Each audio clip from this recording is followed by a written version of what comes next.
Welcome to Hearts of Gold, where Gold Award Girl Scouts share their experiences earning the Gold Award, the highest award a Girl Scout can earn. Hearts of Gold is presented by the Grow and Share Network in conjunction with Off the Walter Media Productions. Welcome to Hearts of Gold. Today we have Emma with us. Hi Emma, why don't you tell us about yourself and your Gold Award project? Hi, I'm Emma. I did my Gold Award project last year in March. And so I've grown up with a lot of STEM-related opportunities because I live in LA and my dad is also a math and computer science instructor. So I've always really had a passion for STEM. And so I found the reDiscover Center, which is an organization which promotes using your imagination to create and tinker with reused materials and just building whatever you would like, really. I went and had a meeting with them and I spoke with them, and I found out that they have a lot of activities at their main location for children who visit during their winter and summer camps, but they also like volunteering at various schools and farmers markets around Los Angeles.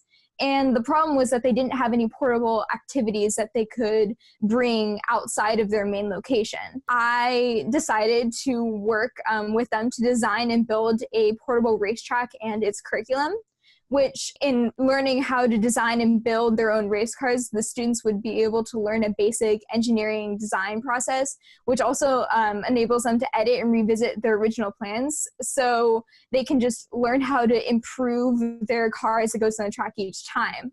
And so I figured that if more children become increasingly enthusiastic about STEM and at a young age, I think that they'll be inspired to partake in other STEM-related activities later in life.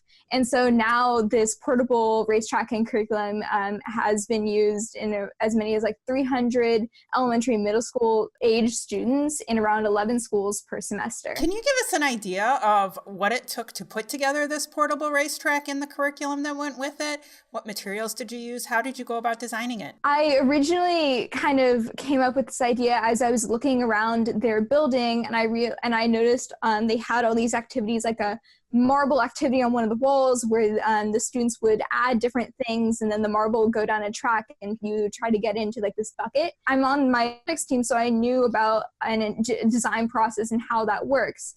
And so how I came up with the racetrack idea was I had kind of done something like that in the past, and I kind of used my own design process to come up with an idea, prototype it, test it with the students at the reDiscover Center, and then revisit my idea, make some changes, and then create a final product, which I then gave to the reDiscover Center. And they get donations there with reused materials like wood and other things that you can tinker with. They really just take any donation that you can build with, really. So they were generous enough to give me some of their supplies at the reDiscover Center so I could really partake in their philosophy of tinkering with reused materials by using reused materials to build the racetrack for the reDiscover Center. So that's about it, yeah. And so I know that with school, you are very involved in your FTC team and that you guys went to First Worlds. I apologize, I'm not that familiar with it. Can you tell us about your team and about the Worlds? Definitely. So my robotics team at my school, I go to an all-girls school. And so naturally my robotics team is all girls, and we partake in this challenge called the First Tech Challenge, which the organization First, which is a robotics kind of organization, they have multiple games each year. And so what First does is they introduce a game at the beginning of the season, which is in September, and then the goal is to try to complete the different challenges that they have in that game. And so 2 years ago, we were given the opportunity to compete at the first World Championships, which was in Houston, Texas. And we actually won an award there for our region, really demonstrating first values with our team. And so we were actually able to be the first team from the LA region in 7 years to win an award at the world's level, which I think was really, really cool. And we were really happy about that. And talking about LA, you had a special honor in January. Can you tell us about that? Definitely. So you get a lot. I found that one of the things I wasn't really expecting from earning my gold award was how many opportunities you can get after you've earned it. So one of the really great things about living in LA is that gold award earners are able to interview to walk in the Tournament of Roses, the Rose Parade in Pasadena.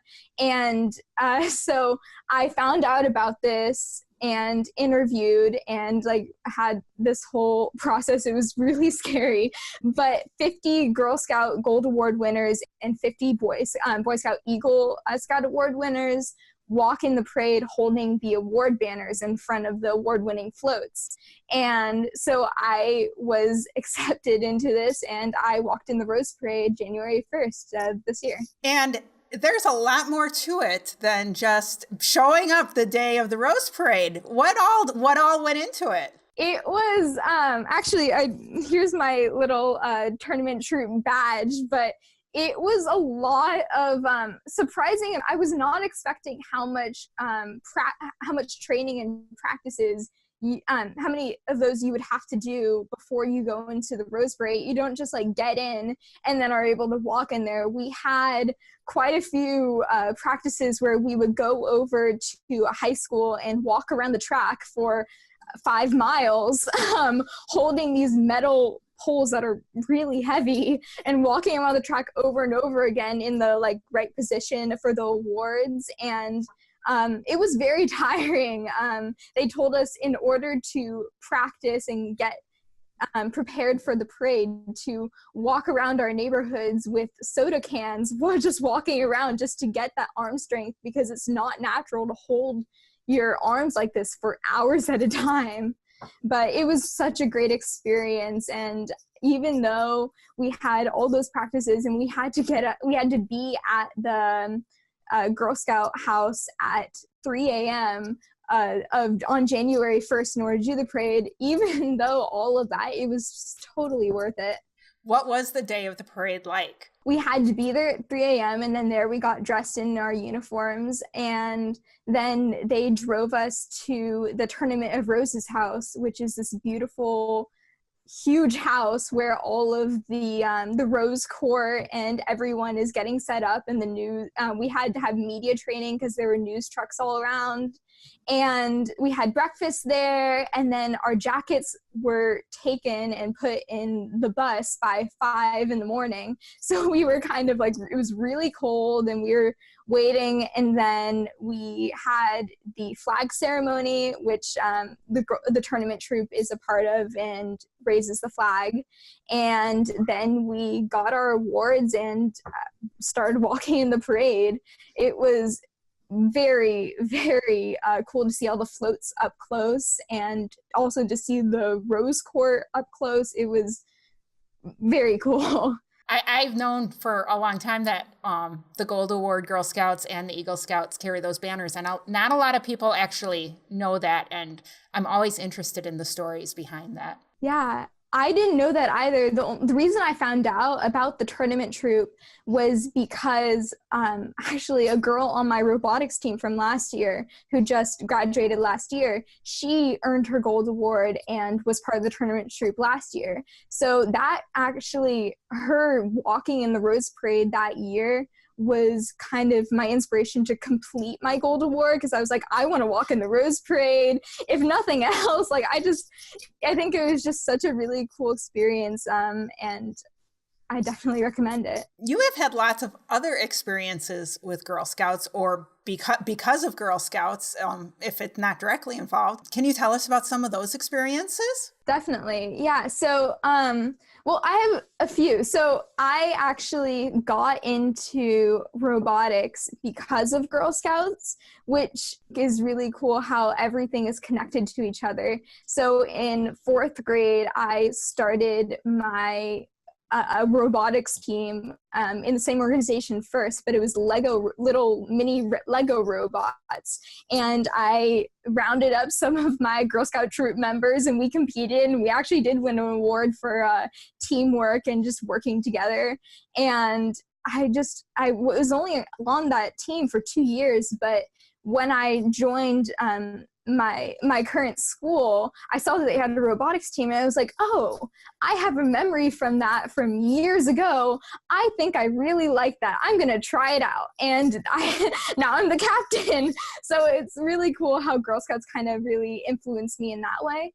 And then also I was given the opportunity to go on a EF Girl Scout tour around Europe.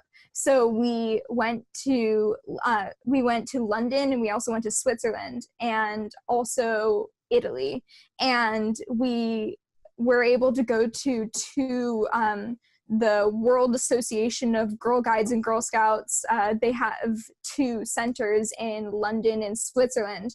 And so we were able to visit there, and actually we got these 2 pins, which are only made at the centers there. And we had a whole pinning ceremony. And it was really great to see other scouts from around the world. And also we had the trip with 2 other troops besides mine. So we were able to meet Girl Scouts from Virginia and Florida, which Girl Scouts, it's kind of rare to meet other Girl Scouts from other states, because even when you go into Sleepaway Camp, it's still kind of in the same area. So I think it was really great to kind of compare experiences and compare Girl Scout camps even. But even though we were from different states, we still knew the same like Girl Scout songs. We still had the same traditions, which I think was really great. And I'm still in contact with some of the girls, which I think is a really great experience. And you do a lot of volunteering outside of Girl Scouts. And I know that you started a program at your high school completely unrelated to your Gold Award. Can you tell us about some of those experiences? I am lucky to go to a school I am an extreme introvert, but I think that kind of what my Gold Award has given me is the confidence for public speaking and to kind of put myself out there. And so kind of inspired in a bit by my Gold Award in terms of getting the confidence to do this. We recently renovated our school's library and got this new cafe in the school, and it was only being run during lunch times and breaks, and really we have free periods at my school, and I really thought that it would be a good idea to give the students the opportunity to buy food whenever they want. And so I co-founded a program called the Student Apprenticeship Program, which allows students to run the school's cafe, and it teaches them about inventory and how to really use a cash register, and really gives them business skills. And also we have these specialty days where we decide on a product that we want to sell that the school doesn't already sell. We find a vendor that will give it to us for a cheaper price, and then we sell it to the school and try to make a profit. And really that kind of allows for students to gain all these business skills that they wouldn't have already had in high school, which I think is really great. And also now that we started this program in September, and now there is talk that it might become a class the following September next year, which I think would be really great, that this tiny club will become something as big as that. You also had another leadership experience recently and got to attend a conference. Can you tell us about? Again, the amount of opportunities that you get after earning your Gold Award is really something that I was not expecting. And so one of those opportunities was attending the UCLA Velocity Women's Conference, which was it was a women's leadership conference. So it had a bunch of speakers, which talked about there are a few women who had started their own company. There was the founder of Dry Bar there, and they just kind of talked about there was a panel on starting a business, entrepreneurship, being a woman in STEM in a more male-dominated field. And so we had really, really interesting speakers, such as the UCLA head gymnastics coach, and also Barbara Streisand was given an award and also spoke there, which was really an only Los Angeles experience, but it was really amazing. And I was really able to get a sense, because I started the student apprenticeship program, I was able to get a sense of, from people who had started their own companies, a little more advice on entrepreneurship, which I think was great too. So the LA Council has an enormous number of girls that earn their Gold Award each year. Why do you think that is? And what does your council do so well to support your Gold Award Girl Scouts? Yes, the Los Angeles Council is huge. So there are like smaller subdivisions. And so I think that one thing that really helps is, for example, my mother is the leader of my Girl Scout troop, but after I earned my Gold Award, she started hosting these Gold Award boot camps, which teach girls who really want to pursue their Gold Award but don't always really know where to start, gives them a head start and kind of a way to get all of the smaller things that you might have a small idea but don't really know where to go from your idea, and just really help them through that process. And in my opinion, the hardest part about pursuing a Gold Award is the proposal part, trying to come up with that, find that organization, trying to come up with a proposal that will really make a sustainable impact. And also just trying to figure out what exactly am I passionate about enough to work 80 plus hours on and really do something better for my community. I think that that's really the hardest part. And also preparing for the interview. After you've gotten your proposal done, it's a little easier, in my opinion, to complete your project. And so what I think is really great about LA Council is that they give these like a Gold Award boot camps. And I don't know about other councils. I don't know if that's another thing that people do. And also I was able to speak at a leader meeting, a Girl Scout leader meeting a few weeks ago, where I gave Girl Scout leaders advice on how to prepare younger girls for their when they're planning on doing their Gold Award, and also how to support girls who are already working on their Gold Award. And I think really getting the community to help support these girls who really want to pursue their Gold Award but don't really know where to start. I think that's one thing that's really great about the LA Council. What were some of those things that you shared with the leaders on helping those younger girls? So in terms of helping younger girls before they've even started thinking about their Gold Award, when they're too young to even start, I think that one of the things that I did not know how to do that I think would have been really helpful is how to pitch a project, because there are things that you kind of need to have beforehand. There are things that you kind of learn along the way. You learn the leadership skills along the way, but if you don't know really how to do the 30-second or minute long pitch, then it's really difficult to get your proposal submitted. And then kind of adding on to that, just remembering, encouraging the girls to learn how to write a proper email. That was really, really important. I'm lucky enough to go to a school where that was one of the first things they taught us, was how to properly address your teachers in an email and how to reschedule a meeting and stuff like that. But I know that that's not something that people often learn in high school or middle school. And so I think that just teaching girls in their troop beforehand how to properly write an email, how to follow up, and that's another thing, following up, because that's one thing that I think separates the girls who complete the project and the girls who don't. Following up with your project advisor is something that's really important because it separates the two groups of girls who really complete the project and the girls who don't. And I think that just professional development skills in general are a lot better to know beforehand than to learn on the fly. You mentioned that your mom is your leader and you still have an active troop. And I understand that you're also the treasurer of your troop, which is a great girl-led thing, but sometimes unusual in troops. So can you tell us how your troop is structured and maybe what some of the other girls' responsibilities are? When we were around cadets, I believe, our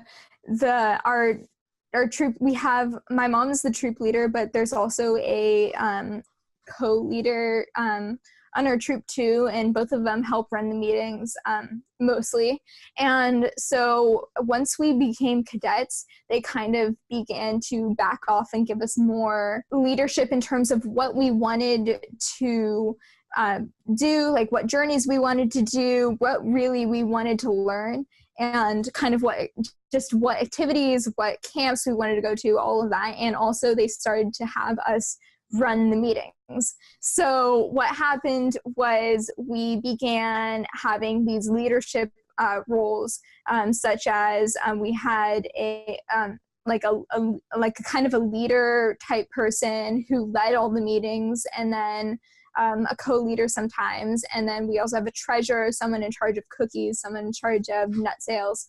And so what we would do is, instead of having the leaders kind of tell us what we were doing, we started to have the girls obviously work with some of the leaders if they weren't 100% sure how to do things, but really make it more girl-led in order to kind of get that leadership experience early on. The first year I had the webmaster position, so I organized everything on our troop's website. But then the second year, when I was a sophomore, I decided, okay, I wanted to do something completely different and be treasurer. And so I had no idea what to do, but we have an adult who is the manager of whatever position we have, just kind of behind us so we can ask advice if we need it. And so I worked with her in order to figure out exactly where expenses were and decide how much money we were going to make for, and so I created a budget at the beginning of each year in September. And so I decided how much money we're going to make for cookies, hopefully, how much money we wanted to spend on activities or other camps or whatever, and anything we wanted to do was in the budget for that year. And so I've done that every year since. And so as it's our final semester in Girl Scouts, we decided, I believe last year, that we wanted to do some big trip. And so we decided to save up money to go to New York. And we saved up money for all the activities and the flights and all that. And so my main job, one of my main jobs for the past 2 years now, has been figuring out a way to spend the least amount of money on other things in order to get enough money to go to New York.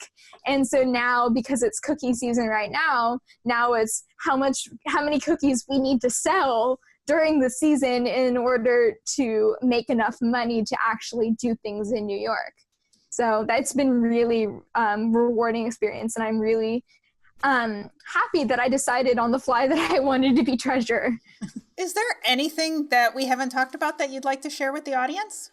I think that Girl Scouts has helped me in a lot of ways, but one of the biggest ways is in actually completing my Gold Award. And I know I've mentioned this a few times, but I just want to emphasize this because it's something that I had no idea, I wasn't expecting this at all, was how many opportunities you get because of earning your Gold Award. Because I've been able to do so many things like this interview, and I've been able to say that I've earned my Gold Award. I've been able to walk in the Rose Parade and go to conferences, and really have also improved upon my self-confidence, and just all of that is really because of my Gold Award. And I think that that's something that doesn't get emphasized as much as how many things you get because of earning your gold award through the experience. And what is your favorite s'mores trick? Okay, so personally, I really like to burn my marshmallows. So I kind of catch them on fire a lot, nearly every time. But one of the things that is the most disappointing that I've kind of learned to try not to do is you heat up the marshmallow, but there's no talk about the chocolate. Like, I've honestly eaten s'mores where the chocolate is like completely cold, and it's really, really sad because honestly the marshmallow doesn't really do a good job of melting the chocolate. So you kind of got to put the chocolate near the fire to get it a little melted. So then when you put everything together, you're able to really get that gooey amazingness that is the s'more. That's great. Thanks for joining us. Please don't forget to subscribe so you always know when a new episode is released. And don't forget to power your passion and conquer your challenges. The Hearts of Gold program is brought to you by the Grow and Share Network in partnership with Off the Walter Media Productions. If you want to share your story of how you earned your gold award, send an email to growandshare@outlook.com. All episodes of the Hearts of Gold program are available to view at youtube.com/Cheryl Robinson. That's youtube.com/SHERYL Cheryl Robinson. Thank you for listening. Take care, and we'll see you next time.